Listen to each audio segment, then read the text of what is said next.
Rashmika Mandhana ID சோதனைக்கு பயப்படுகிறாரா? உதவியாளர்களிடம் கதை சொல்ல வேண்டுமா? ஜெயிலர் 2 படத்தின் பணிகள் தொடக்கம்.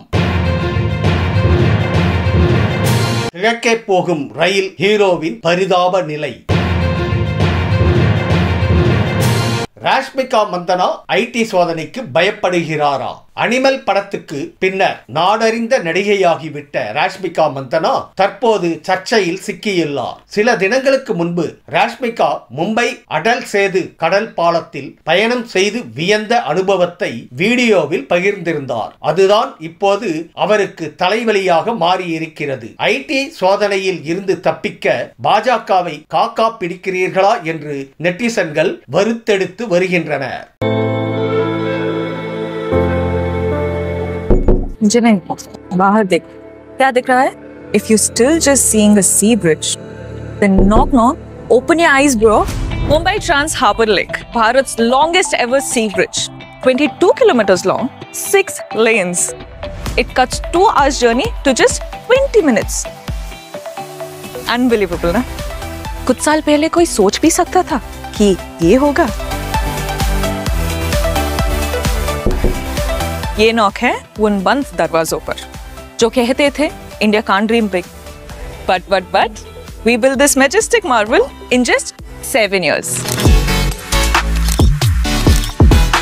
अटल सेतु ने ना फ्यूचर के डोर पे ऐसा जोर से नॉक किया है कि विकसित भारत के रास्ते ही खुल गया है. Atal Setu is not just a bridge. ये गारंटी है हमारे यंग भारत की. Our nation is unstoppable now. ऐसे hundreds of अटल सेतुस बनाने हैं. Wake up and vote for development.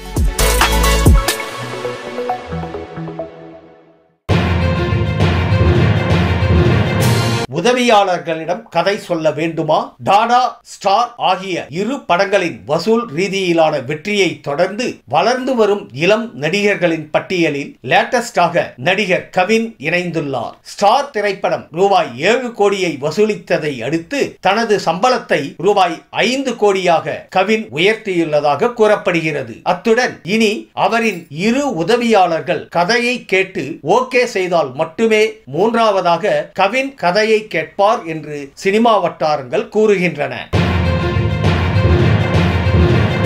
Jailer 2 படத்தின் பணிகள் தொடக்கம். இயக்குனர் நெல்சன் ஜெயிலர் 2 திரைப்படத்தின் 2ஆம் பாகமான ஹுக்கும் படத்தின் திரைக்கதை பணியை தொடங்கியுள்ளதாக தகவல் வெளியாகி உள்ளது. கடந்த ஆண்டு வெளியான ஜெயிலர் திரைப்படம் உலகம் முழுவதும் மிக பெரிய வரவேற்பை பெற்றது.